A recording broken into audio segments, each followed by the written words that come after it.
Bring out the brooms. Twins get the sweep in Kansas City. We're going to talk all about it. Let's go. Well, Twins start the season out hot, get a 3-0 start over the Royals, get the sweep.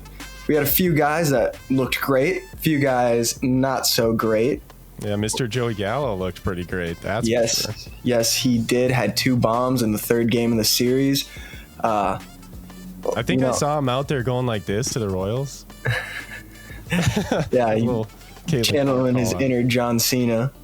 Mm-hmm. Yeah, he started off his season hot, got 2 bombas. Maybe we're seeing shades of Rangers past from Gallo. What did you see out there? Yeah, I mean, he's hitting 300 too. I mean, if you can tell me that Joey Gallo is going to continue the season hitting 300, MVP. Because he's going to hit 70 bombs if he does that. That's just unbelievable. But I did see a lot of comparisons of his swing that people were posting on Twitter from 2022 to 2023, and he's shortened it up, and he's getting his hands through a lot better, where last year his swing was a lot more deep in his original swing, and it just looks a lot quicker. It looks a lot more sharp, and obviously he didn't lose any power because he hit that. I think he hit one for 415, the other one 435. The second one was even further. Can't beat that. He hits bombas, I'm telling you. Yeah, he was abusing baseballs in Kansas City, and a guy like that with that much power, if he can get that average up, north of 230, 240, I mean, that's a very valuable player, especially with the defensive aspect he can bring. And you look at the Royals pitching staff, they're not necessarily considered one of the top, but they had some pretty good pitching that they were rolling out. They had some hot lefties throwing 102, 103 miles an hour. It wasn't like it was the Detroit Tigers pitching that was beating up on. I think there's a little disrespect to the Royals pitching. So Joey Gallo doing it off of some of the pitching that he was facing felt good. It was great, coming off a historically bad year especially. Right, just to get that confidence going early, that's a huge thing for him for sure. Another player that looked really good off the start, our star player Byron Buxton, gave us a little scare there in that Saturday game, but yeah. Even the first game, he hit a triple and he slid into third and he kind of bounced on his leg, and I was just like, oh, please no. Every time he's on the bases, I just get so nervous. It's like walking on eggshells. You just, oh God, don't hurt yourself. And he had some clutch hits. I mean, they were in times that we needed him. He scored a ton of runs. He was taking advantage of when the Royals let a little blooper fall in there, steals a base, ends up scoring on another super shallow sac fly. I mean, it's like having Billy Hamilton, but he can hit really, really well. So fast. Yes, he's got some absolute wheels on him. Let's just hope he can learn how to safely slide. Right. No bombs yet, but he's still got a 1,200 OPS. So. No, he's swinging a good stick right now. He looks confident at the dish. We have not seen him play the field yet. Rocco's sticking with him at DH so far, and I'm torn on that because obviously he's an elite defender, and I feel like that's where a lot of his value comes from. But he's worth nothing if he's on the injured list. So I understand the move, but how do you feel about that? Yeah, I'm pretty much in the same boat. I know he's such a good defender. I think when you see, I don't know, the fact that Michael A. Taylor, he's just as good of a defender. I'm not going to slight him at all. They're very comparable in defense, but offense, obviously Buxton is much better. So in some of those games that are going to be a lot tougher, you're playing, maybe not the Royals, but maybe you're playing the Dodgers or you're playing the Yankees, some games like that. I think those are the games that we're going to see them roll them out there into the outfield, because they just need to be able to stack that lineup with even better pitching than what Michael Taylor can deliver in the 9-hole. Mm-hmm. That's my prediction. I think also it's going to be based on if they're seeing a lefty starter or if it's a righty starter, some things like that. But do you got a prediction on when you think we first see Buxton out in center field? Home opener versus the Astros. I think that's a pretty good pick. He's got to be out there at the home. Right. It makes sense. You got to get your star player in front of your fans. I mean, that's what drives ticket sales, jersey sales, all that. So I'd be surprised if we don't see him out there. Also, selfishly planning on going to the game, so I want to see him out there. Actually, I'm going to differ with you on this. Now that I'm thinking about the weather, it is going to be snowing here on Tuesday, and home opener is Thursday. So the field is probably still going to be wet. I know they have a good drainage system, but it isn't going to be the safest grass, the best conditions for him to be out there with his knees and arms and face and, every part of his body on the field. I would not be surprised if we still see him DH on the home opener. I'm going to say they're not going to put him out there until the conditions of the field are right for him. So it might be I think it'll be another week from now before we actually see him out in center field. Absolutely. Moving on, kind of keep touching on some of those players that showed out this weekend. Carlos Correa, he looked great defensively, offensively looks confident. And I feel like he's just such a leader, and we have just so many young infield pieces that we're trying to grow, that having a guy like him in the clubhouse to kind of show these guys the ropes and show them the right way to do things, I think is super beneficial. Yeah. Offensively looking confident, that's for sure, but successful yet, it's too early to say. He's still hitting 150. I think he's got 2 hits maybe. He struck out a lot.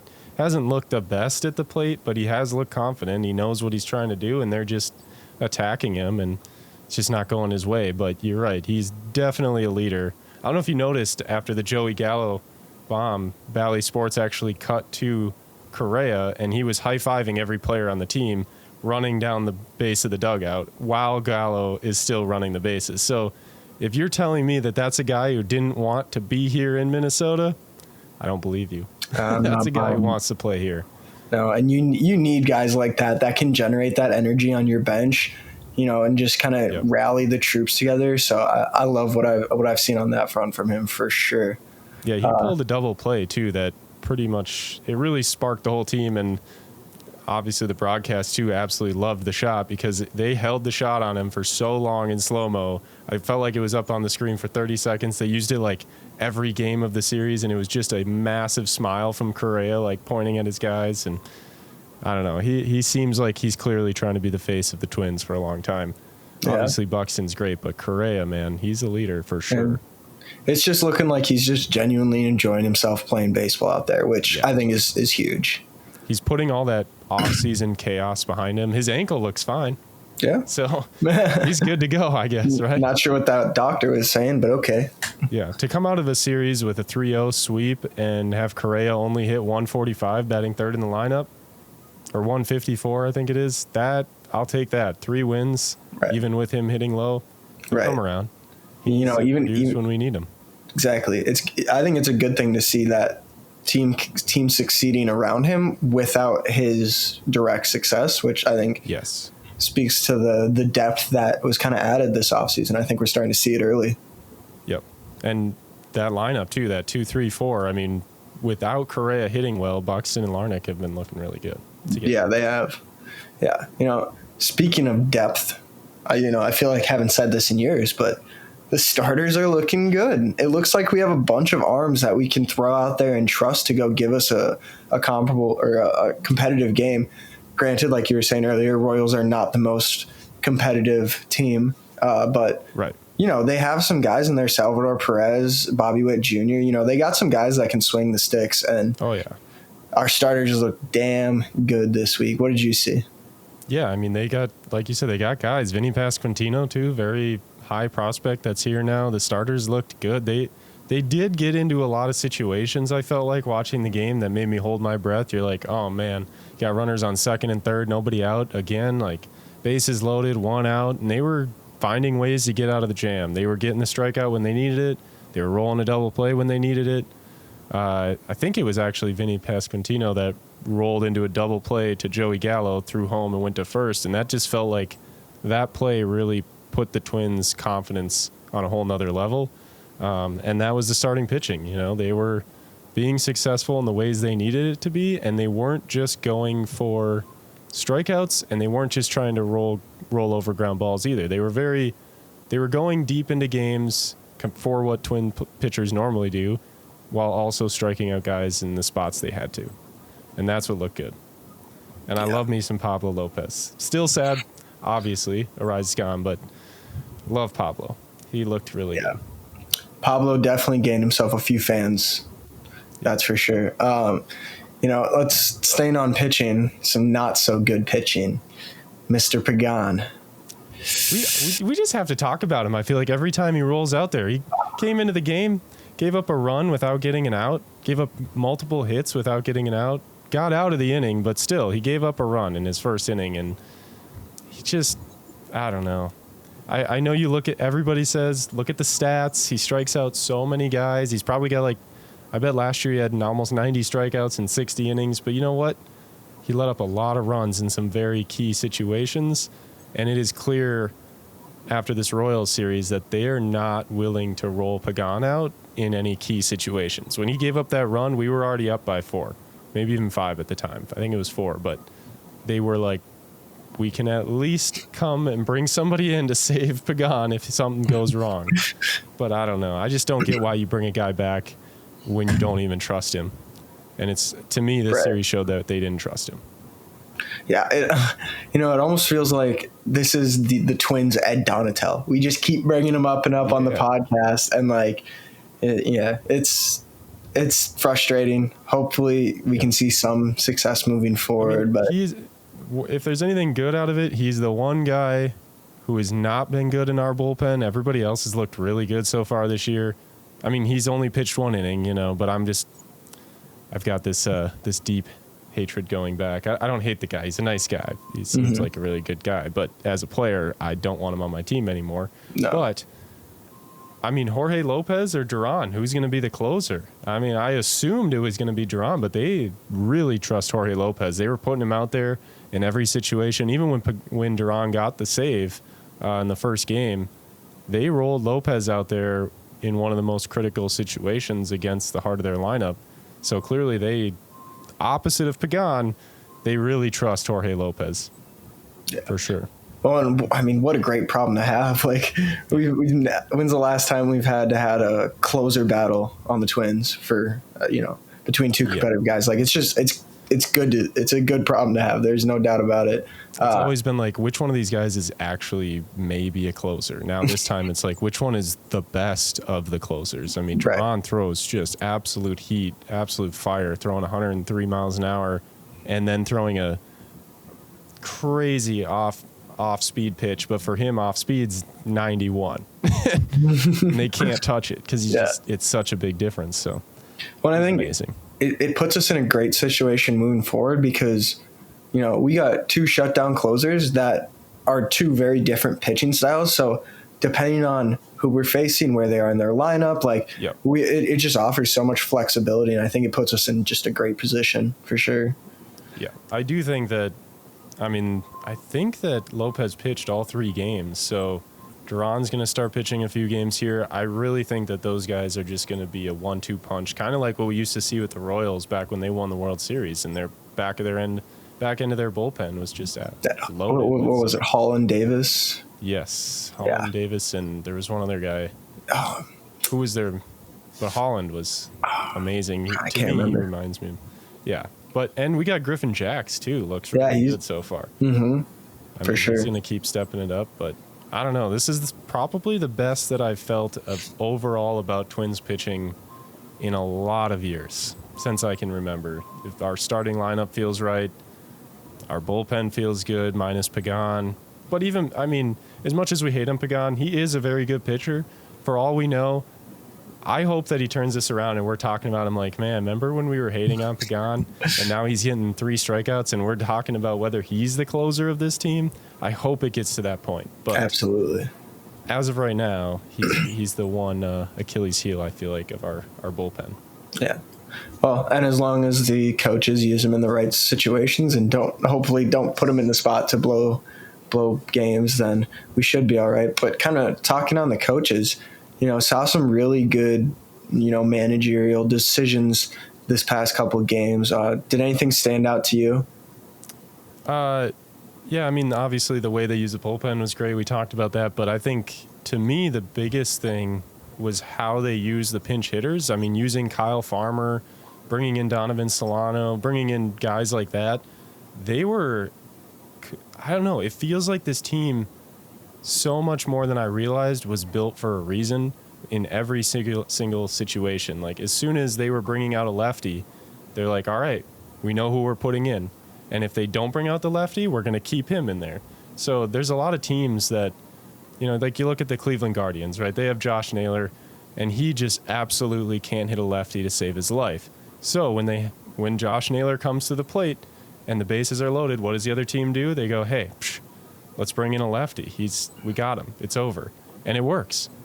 But in our situation, when we have guys who can't hit a certain right or left-handed pitcher, now we have so many guys on our bench who are maybe not all-stars, maybe not going in the Hall of Fame type guys, but they are plenty good enough to step in and get us a pinch hit in a very important situation, and it allows us to not.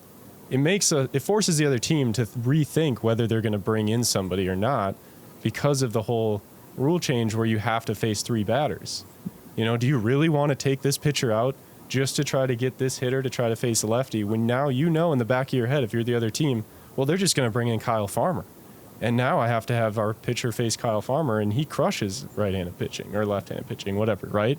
So that stood out a lot. And that's, Falvey, everybody, I think we're going to really like to see that this season, and I think it's going to continue. They did it multiple times in this series, and they're going to keep doing it for sure.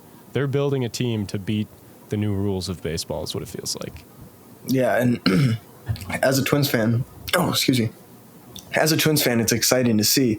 I mean, having a staff that wants to go take every single analytical advantage they can get, and like just pushing that to the limit. I think that's just the age that baseball is going to, and it's good to see it happening with the Twins, 100%. Yeah, there's been a lot of years where we feel like, oh, they have depth, it's great, but I felt like all of our depth was just for no reason. They were just like, oh, let's add this medium guy, that medium guy, that medium guy. And we had all these like half good players that weren't necessarily that good, but they were like, oh, they're good enough, they can play when somebody needs a rest day. But now our players that are mediocre players, like a Kyle Farmer, he's very good. He's amazing, but he is not necessarily going to be an everyday out there player in the starting lineup. But off the bench, he's one of the best off the bench players that you can have. So they built this lineup very smart. Yes, they have, and they've stuck with the lineup too. They have not changed the starting lineup yet this season, which is such an anti of what it was last year. They were changing every single game. So, well, I think there's a question right now that maybe they should change the starting lineup, because Mr. Kepler starting off the season 0 for 13. I mean, obviously not good, but are you pressing the panic button, or is it too early? I mean, technically, yes, it's too early, but because of what we saw last year out of Kepler was not what you expect from being, now our leadoff guy. You don't expect him to be what he was last year. You expect him to be better. And there was lots of talk. We talked about it on the podcast about trying to trade him, trying to find a way to upgrade at Kepler's spot. And they stuck behind our guy. They stuck behind him. I love Kepler. He's one of the most clutch Twins players that I've seen in my lifetime. It doesn't matter. It's maybe not the playoffs, but if there's a game and there's a runner on and it's the bottom of the ninth, not talking about this year or last year, I want Kepler up there. He always finds a way to deliver in situations that we need him, but I don't know. Putting him lead off in this lineup over and over so far, his 0 for 13 against the Royals when you win all 3 games is not great. But again, who knows? The shift is no longer there. He's adjusting to that. It's not like they're, we talked about Correa. He only has a couple hits. It's not that big of a difference, where Correa could be 0 for 13 if the ball bounced a little different. So I think it's too early to judge him. Hopefully they keep him in that leadoff spot for a few more games, but if he still doesn't have a hit after the first or second game against the Marlins, I think you're going to have to make a change. And I think especially when Thursday rolls around, or Wednesday, I think they face a lefty in Jesus Luzardo, I think you see maybe a change then. So I think we start something here. Kepler is on slump watch. If he keeps going like this, he's going to slump jail. He can go join Pagan in there. And yeah, he's on watch right now. Could go either way. Let's see what he does this Miami series and, come back to that. Yeah. But, and I think even if Kepler doesn't produce, if he kind of stays where he's at, I think we just see the Twins. We've got a lot of prospects, first of all, that could come up and fill his spot. Matt Wallner's already off to a hot spot in AAA. He already hit a home run. Edouard Julien already hit a home run in the first game. First home run of the season, I think it was for everybody. But it was a nice little swing. Yeah, so they got some guys that they could fill that spot, but I don't know what you can't really do anything with Kepler. You're not going to necessarily trade him. You're not going to cut him. You're not going to send him down. You're just going to make him another one of your bench guys, and then who are you going to remove if you bring somebody else to fill his spot? Because I don't think any of our bench guys right now are a replacement for Kepler. Maybe Kyle Farmer, but I don't think you want. I don't know. Well, what happens when Kirilloff comes back? Is he going first? Gallo goes to right. I think that's another option. Point. That is a very good point. Yeah, that could definitely happen. If by the time Kirilloff gets back, I think if Kepler is still slumping, obviously I don't think he's going to be 0 for his first 48 or anything, but I mean that happens to guys. Dansby Swanson last year started off, I think he was like 0 for, I don't know, he had like a 40 plus slump. Didn't Chris Davis go like 0 for 62 one season? Yeah, to start Chris off? Davis sucks. Yeah, my example, Dansby Swanson was good at the end of it. Chris Davis needed to retire when that happened. Yeah. So, yes. So it can happen to anybody, but I don't know. It's still too early to judge. So before we shift over to previewing the Marlins series, I did want to bring up one more thing. This was our first time seeing the new uniforms in action, and me personally, at the start of the season, the Twin Cities and the white ones I was a fan of. I thought they looked good. The gray and the blue I was very hesitant on. After seeing them in person for the first time, I love the grays. I'm totally bought in with those. Not a fan of the blues. I don't know. I think the blue looks sharp. The only thing I'm not a fan of with the blue is still the M on the hat with the star. Yeah, that one's not growing. It's going to take some time for that to grow on me before I say I love it. I think I could get there. I'm starting to understand why they did it. I like, it's the W upside down of the Washington Nationals, or not the Nationals, the Senators, and the North Star. So I like the meaning behind it, but when I see the Twins playing and I see that M on there, I was watching the game with some friends too, and they're like, "Is that the Marlins logo?" And I've heard that one before.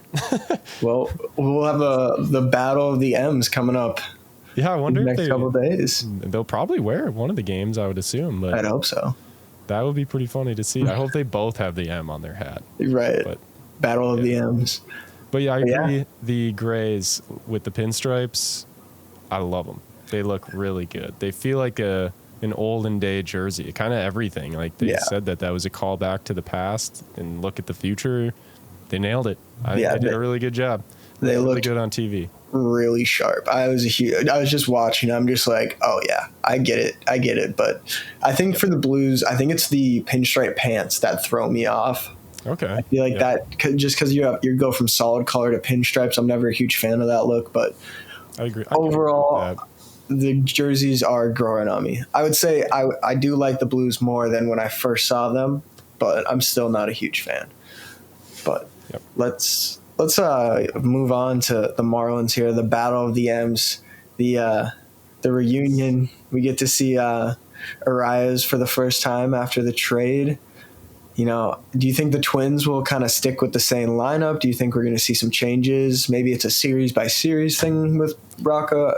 What do you think? Yeah, I mean, I think they, especially the first game, they're going to roll that today. They're going to roll that same lineup out there. Second game, I would guess same thing. Unless we see Kepler, like we talked about, go 0 for again, I think there could be a potential that he either drops in the lineup or gets a day off, just a mental break. But wouldn't it be nice right now if somehow we had traded for Pablo Lopez and sent Kepler and the pick or something, and we still had a rise in the top of our order?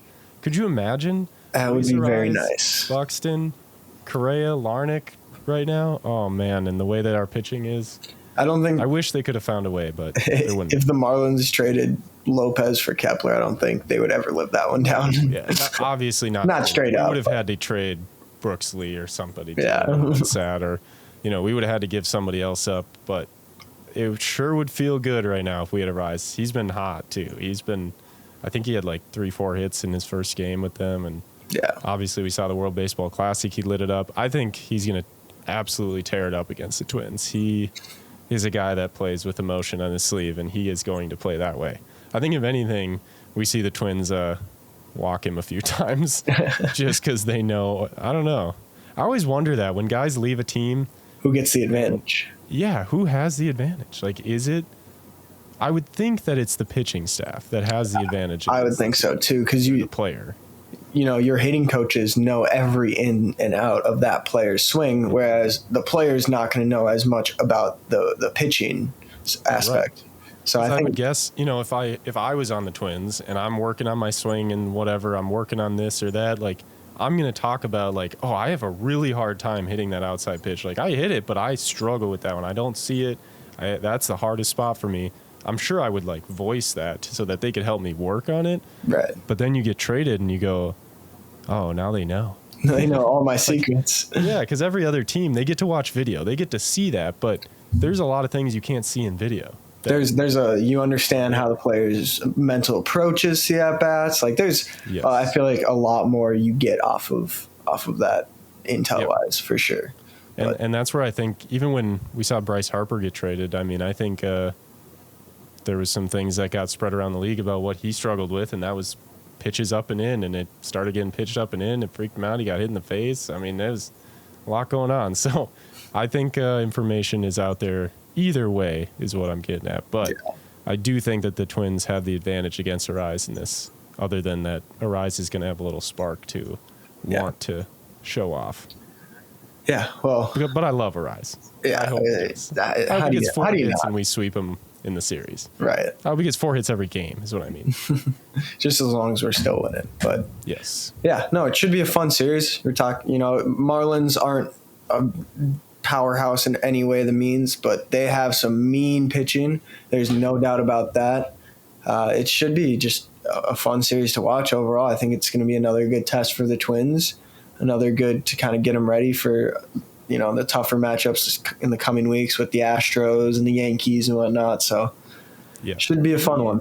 Against the Royals, I'm trying to think, were any of their starters that we saw lefties? I feel like they were all righties that they rolled out, but I'm trying to remember. I know obviously in the bullpen they brought some lefties out, but right. Marlins, we've got Johnny Cueto, Sandy Alcantara, both righties, and then Jesus Luzardo on Wednesday. I think it'll be very interesting to see what Rocco does with the lineup against a lefty starter like Luzardo, because I think we're going to see a much different lineup, and that's going to start to answer a lot of questions that we have about who's going to be out there when, because they definitely like to look at the splits. They are on RotoWire every day. Yeah.